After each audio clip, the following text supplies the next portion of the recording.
नमस्ते दोस्तों। आज सुनिए पश्चाताप की अग्नि। अनंत ने बस इतना ही तो कहा था फोन पर कि आज रात तक पहुंच जाऊंगा। फिर क्यों इतने बेचैन हो उठे थे अखिलेश भैया? अनंत आ रहा है शिमला से। आते ही ना जाने कितने प्रश्न पूछेगा कि मेरा कमरा गंदा क्यों है, यूनिफॉर्म ठीक से क्यों नहीं धुली, इस घर में इतना शोर क्यों है। आजकल उसका हर सवाल इतना अजीब होता है कि भैया को समझ नहीं आता कि वे क्या जवाब दे। कुछ कहने की कोशिश करते भी हैं तो पूरा घर ज्वालामुखी के मुहाने पर जा बैठता है। अब से आराम कुर्सी पर निश्चेष्ट से पड़े थे भैया। कहने को सामने अखबार खुला पड़ा था, पर एक भी पंक्ति नहीं पढ़ी गई थी उनसे। शाम घिर आई थी, थके मांदे पक्षी अपने अपने नीड को लौट चुके थे। हर बार यही होता, जब भी भैया परेशान होते हैं इसी तरह वीराने में आकर बौखलाए से चक्कर लगाते रहते हैं, या फिर अखबार खोलकर एकांत में बैठ जाते हैं। तब मैं ही आकर उन्हें इस संकट से उबारता हूँ और वे नन्हे अबोध बालक की तरह चुपचाप मेरे पीछे पीछे चले आते हैं। लेकिन आज ऐसा नहीं हुआ। सुबह से वे यहीं बैठे बैठे न जाने कितनी बार टेप रिकॉर्डर में यूं हसरतों के दाग मोहब्बत में धो लिए, खुद दिल से दिल की बात कही और रो दिए। गीत रिवाइंड करके सुन चुके थे, जैसे घर के अंदर जाने का मन नहीं कर रहा था उनका। सिर्फ अनंत के कमरे की बत्ती जल रही थी। घर की एक चाबी अब उसके पास भी रहती है, खुद ही दरवाजा खोलकर चला आता है। वैसे भी अब उमा भाभी तो रही नहीं जो उनकी प्रतीक्षा में भूखी प्यासी बैठी रहे। कब से पड़े हैं आराम कुर्सी पर, ठंडी हवाओं ने कहीं हड्डियों में छेद कर दिया तो लकवा मार जाएगा। पड़े रहेंगे फिर बिस्तर पर। अनंत ने घर में घुसते ही कमर पर हाथ रखकर पुलिसिया अंदाज में कहा तो भैया ने मुंह दूसरी ओर फेर लिया। क्यों ऐसे कड़वे शब्द मुंह से निकाल रहा है? तुझे तो मालूम है आज भाभी की पुण्यतिथि है। जब तक जिंदा थी तब तक तो चोंच लड़ाने की फुर्सत नहीं थी। मरने के बाद अब मगरमच्छ के आंसू बहा रहे हैं। अनंत ने टेप रिकॉर्डर पर लगा कैसेट निकालकर भजन का कैसेट लगा दिया तो भैया की आंखों से निराधार आंसू धारा बह निकली। यह क्या किया तूने? माँ की पसंद की गजल को कुछ देर सुन लेता तो तेरा कद क्या छोटा हो जाता। सुननी ही थी तो माँ जब गाती थी तब सुनते। घड़ियाली आंसू बहाकर दुनिया को क्या दिखाना चाह रही हैं? भजन सुनिए, माँ की आत्मा को शांति तो मिलेगी। जरा धीरे बोल, अनंत भैया को बुरा लगेगा। वैसे ही उनका मन छोटा हो रहा होगा। जैसा बोलेंगे वैसा ही तो सुनेंगे। बेटे के मुंह से निकले व्यंग बाणों से भैया का अंतर मन तक बुरी तरह घायल हो गया। वे रुआंसे हो उठे। इसे इन सब बातों से कोई सरोकार नहीं, कोई मरे या जिए। इस समय उमा होती तो गरम दोसाला कंधों पर डालकर जबरन घर के अंदर ले जाती। भैया बोल पड़े, अगर होती तब ना, अब तो वे नहीं हैं इस दुनिया में। अनंत भी रुआंसा सा हो उठा। मैं सोच रही थी इंसान मरने के बाद क्या इतना महान हो जाता है? जीते जी पत्नी में दोष निकालने वाले भैया को देखकर लगता इन्हें पत्नी कभी सुहाई ही नहीं। प्यार, ममता, सामंजस्य, सहानुभूति, समर्पण की प्रतिमूर्ति गौरव वर्णा भाभी पति के सिवा परिवार के हर सदस्य की चहेती थी, पर भैया के हृदय की कभी समरांगी नहीं बन पाई। भैया स्वभाव से ही अहंकारी थे। स्वयं को सुपरमैन समझना उनकी आदत में शुमार था। इसीलिए वे उनके हर एक काम में मीन मेख निकालते थे।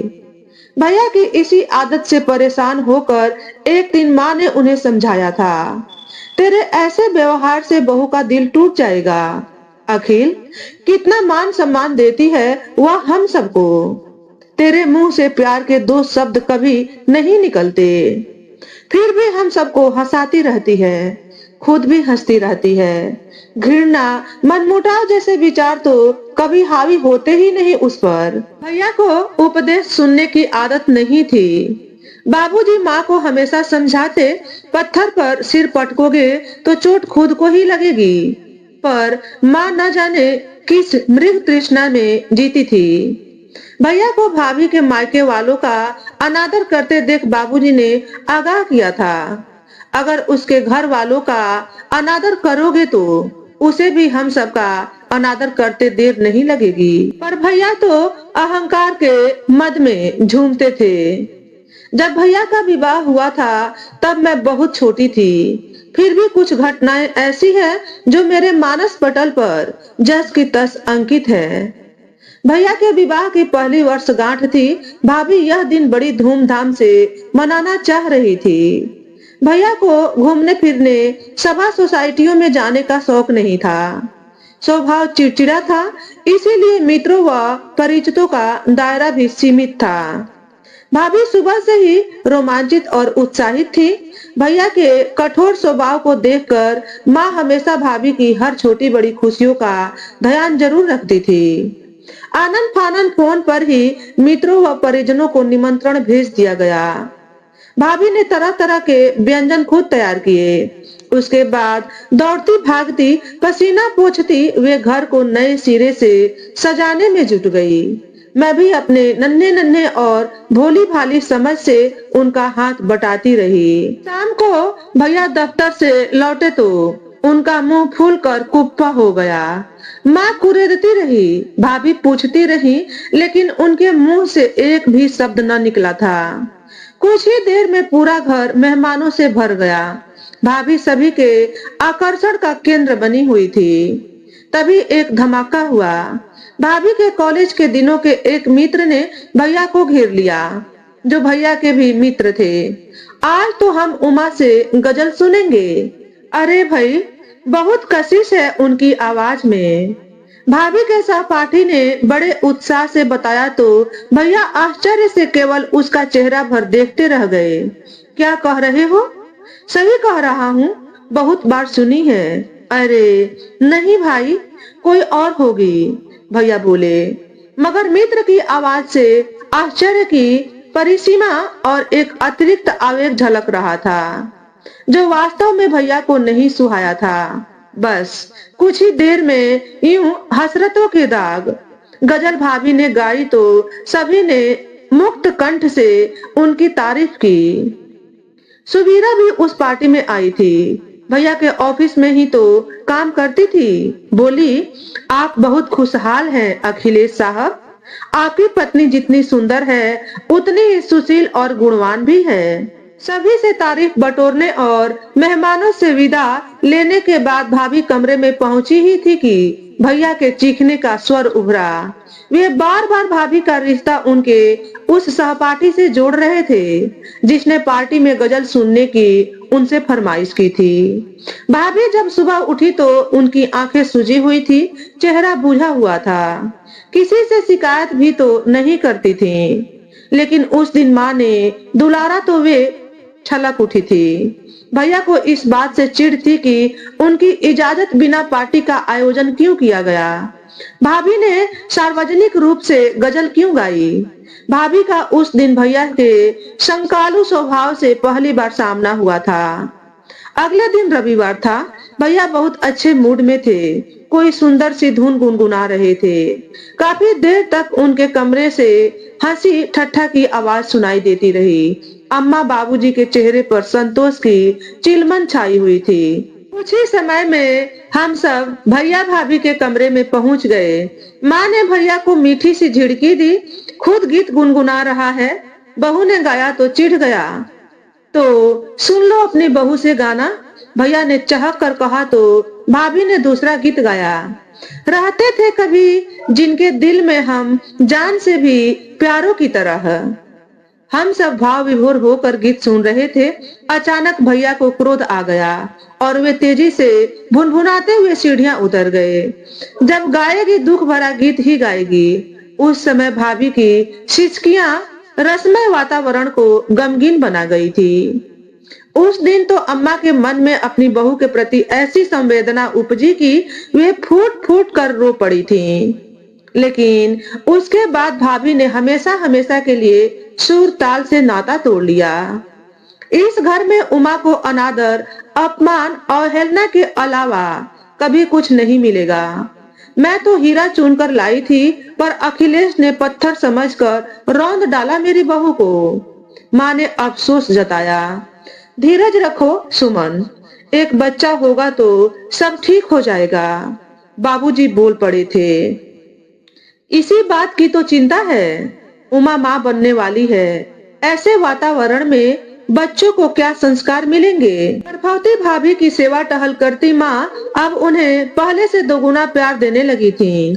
माँ ने भैया को भी समझाया कि अपनी पत्नी के साथ नम्रता से पेश आए, लेकिन भैया न डरे न झोंपे, बल्कि ऊंची आवाज में चिंघाड़े।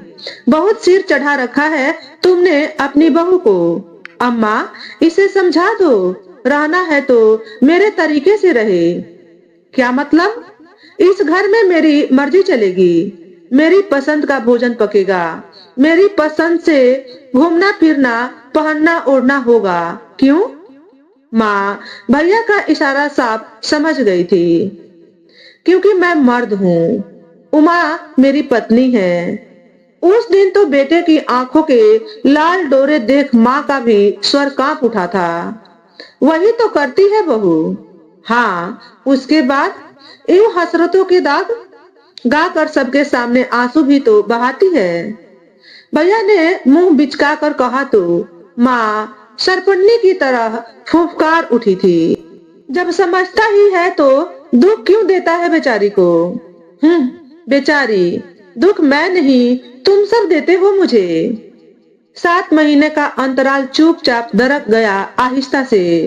प्रसव पीड़ा झेलती भाभी ने भैया से अस्पताल साथ चलने की अनुनय की तो जीवन की हर सच्चाई को सूक्ष्मता से निरखने परखने की शक्ति रखने वाली माँ अच्छी तरह समझ पा रही थी। ऐसे समय में जीवन मृत्यु के बीच उलझी औरत हर अच्छे बुरे परिणाम के लिए तैयार रहती है, इसलिए अपने सिरहाने पति का चेहरा ही देखना पसंद करती है। लेकिन संवेदनहीन भैया को भला ऐसी बातें कैसे समझ आती?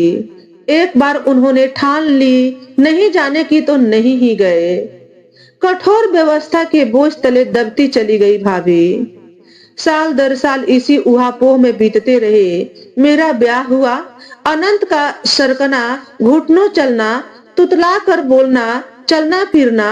माँ को पूरा विश्वास था कि अनंत अपनी नटखट अदाओं से माता पिता के बीच गहराती खाई को पाट देगा, लेकिन ऐसा हुआ नहीं। उसका किंडरगार्टन से लेकर 8वीं कक्षा तक का लंबा सफर भाभी ने अपने ही बलबूते पर काटा। भैया तो उन्हें अपने हुक्मों के चक्रवात में ही उलझाए रखते।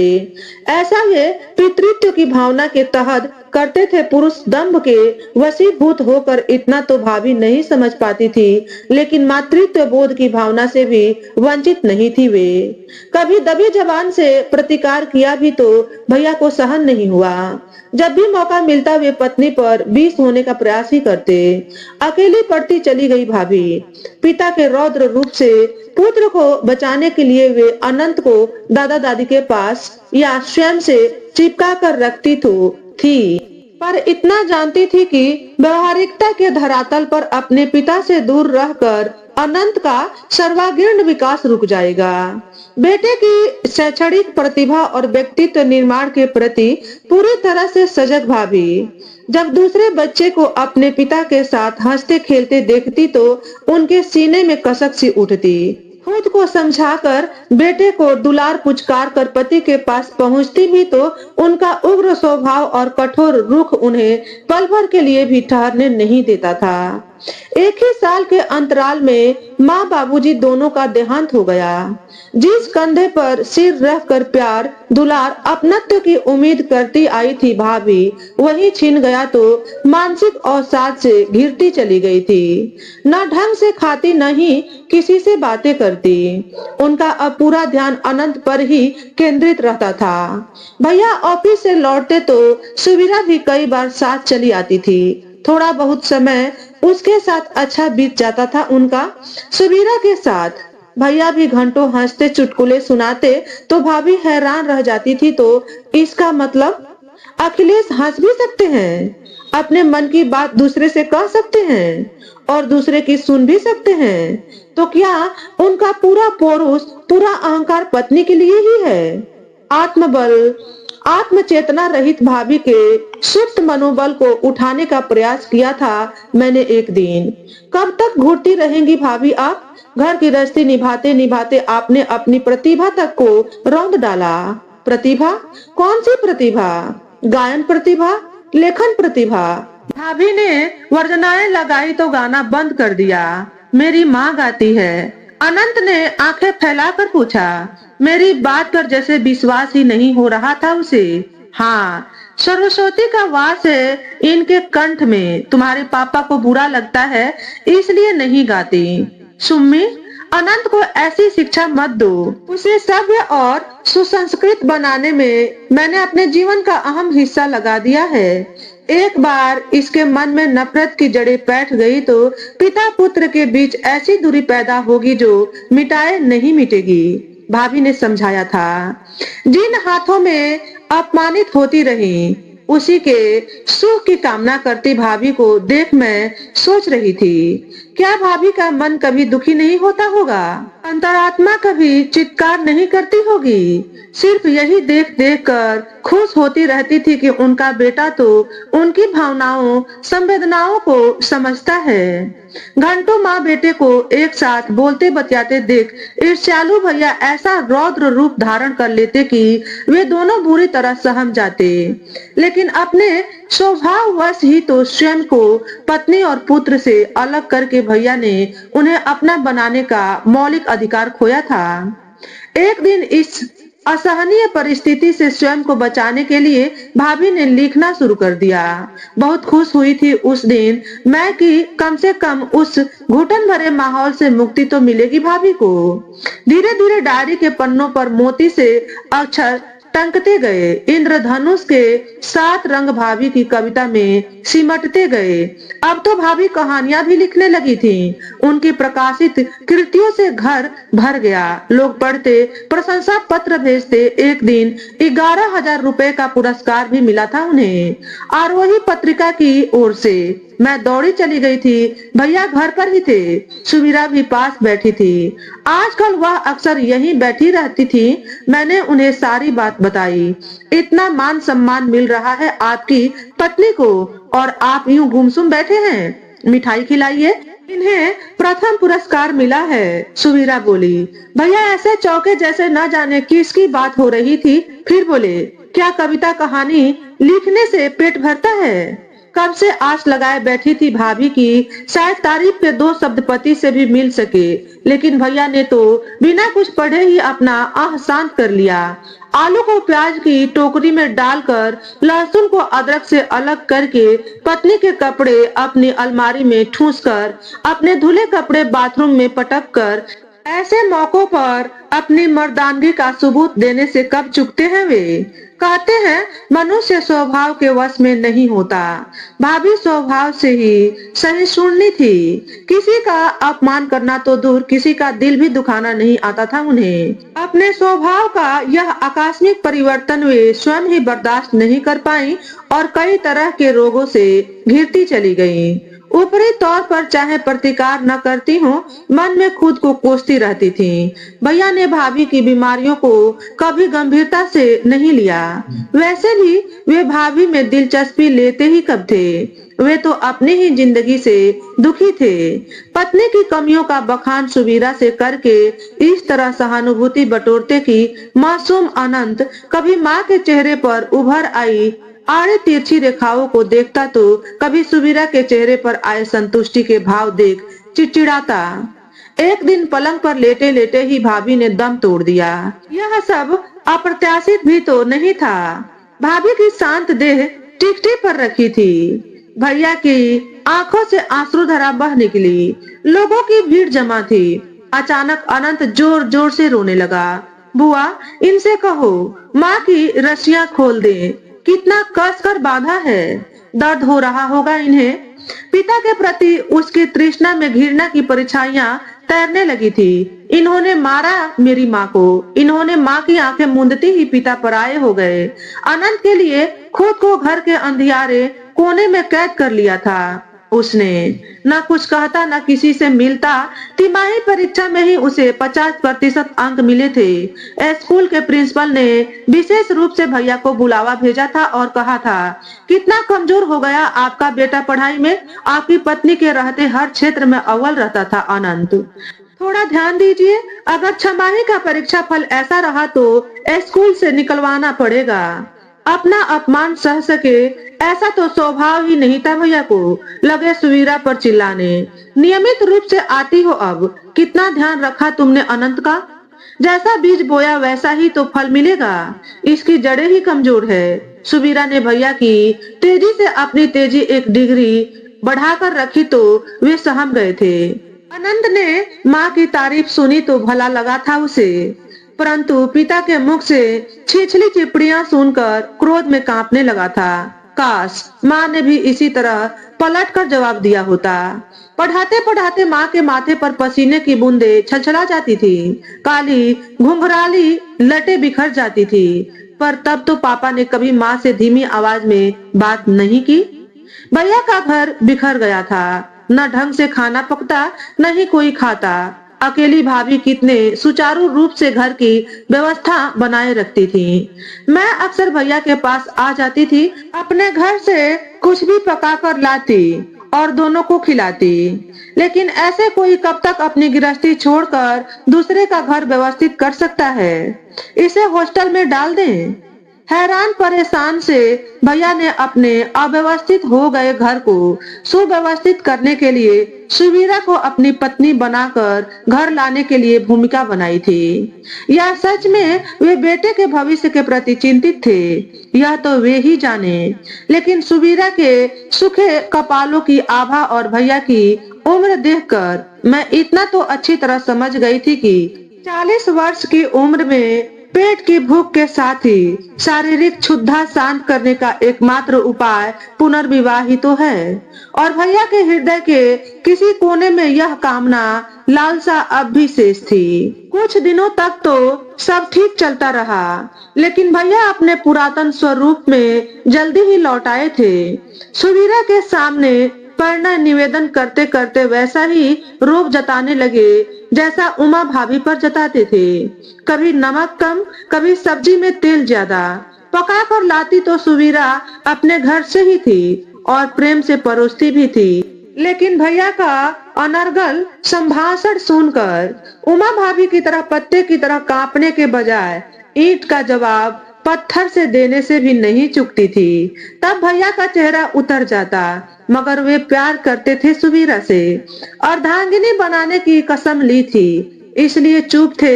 लेकिन ऐसा महसूस होने लगा था कि मन ही मन वे अपने इस निर्णय पर पछता भी रहे थे। मन बहलाने के लिए भैया दूध वाले से मोल भाव करते, दुकानदार से ढंग से सामान तुलवाते। समय बिताने के लिए अलमारी खोलकर उमा भाभी का एल्बम देखते, उनके साथ अपने फोटो देखकर मंद मंद मुस्कुराते। एक दिन अचानक सुवीरा न जाने कहां से आ टपकी। अजीब किस्म के इंसान हो तुम अखिलेश। जब तक पत्नी जीवित थी जोंक की तरह खून चूसते रहे, पैरों की जूती समझते रहे। अब मरने के बाद आंसू बहा रहे हो सकता है ब्याह के बाद मेरे साथ भी ऐसा ही व्यवहार करो, फिर तो मेरे संकल्प रेत की दीवार की तरह बिखर जाएंगे ना। सुवीरा का रौद्र रूप ऐसा लग रहा था जैसे अंधी सुरंग के बीच अग्नि शिखा दमक उठी हो। कितना समझाती थी भाभी, लेकिन अहंकार के मद में चूर अपने सामने दूसरे को कुछ न समझने की भैया की आदत ने उन्हें बराबरी का दर्जा देना तो दूर, पायदान से ज्यादा कुछ न समझा। 2 महीने बाद ही सुवीरा के विवाह का कार्ड भैया के हाथ में फड़फड़ा रहा था। हर दिन की तरह अपने घर का काम निपटाकर मैं अनंत को अपने साथ लेकर भैया के घर चली आई थी। भावनात्मक रूप से जुड़ी थी मैं इस परिवार से। भैया का उदास चेहरा देखकर मुझे उन पर तरस आने लगा था। आत्मग्लानि से अभिभूत उनका चित्त शोक विहल हो गया। पश्चाताप ने उन्हें अर्ध विक्षिप्तता जैसी स्थिति में पहुंचा दिया था। रसोई में जाकर मैंने वही पकाया जो हमेशा उमा भाभी पकाकर भैया को खिलाती थी। उनकी पुण्यतिथि के अवसर पर इससे बड़ी श्रद्धांजलि क्या होती मेरे लिए। टेप रिकॉर्डर पर चल रही गजल का एक एक शब्द सुनकर रोते जा रहे थे भैया, मानो कह रहे हो काश मैंने उमा के साथ वैसा बर्ताव न किया होता। मैं उन बुझती बेजान आंखों में पहचान की कोमल कौंध देख रही थी। दर्द के उस दरिया में मोह ममता की एक झलक भी नहीं मिली। मैंने सांत्वना के लिए उनके सिर पर हाथ रखा तो मानो संयम के सारे तटबंध ही टूट गए। रोते बिलखते बोले, मन नहीं लग रहा सुम्मी, उमा के पास जाना है। यह सुनकर हैरान रह गई। सोचने लगी कि इंसान अपने सोच के दायरे में जब तक कैद रहता है उसे अपना दुख ही बड़ा लगता है, किंतु जब वह अपनी सोच की दिशा बदल देता है तब उसे समझ में आता है कि दूसरे का दुख उससे कहीं ज्यादा है। काश भैया ने जीते जी उमा भाभी की भावनाओं को समझा होता तो यूं भीड़ में अकेले ना होते कभी भी। पश्चाताप की अग्नि में जलते भैया को सांत्वना देने के लिए मेरे सारे शब्द ही चुक गए थे। टेप रिकॉर्डर पर उमा भाभी की पसंद की गजल अब भी बज रही थी। तो दोस्तों आज के वीडियो में बस इतना ही। अगर हमारे द्वारा बताई गई कहानी थोड़ी सी भी अच्छी लगी हो तो वीडियो को लाइक और शेयर करें। चैनल पर पहली बार आए हो तो चैनल को सब्सक्राइब करके बेल नोटिफिकेशन को ऑल पर सेट कर लें ताकि आपको ऐसे ही अच्छे अच्छे वीडियो देखने को मिले। हमेशा खुश रहें, हमेशा स्वस्थ रहें। वीडियो देखने के लिए आपका बहुत बहुत धन्यवाद।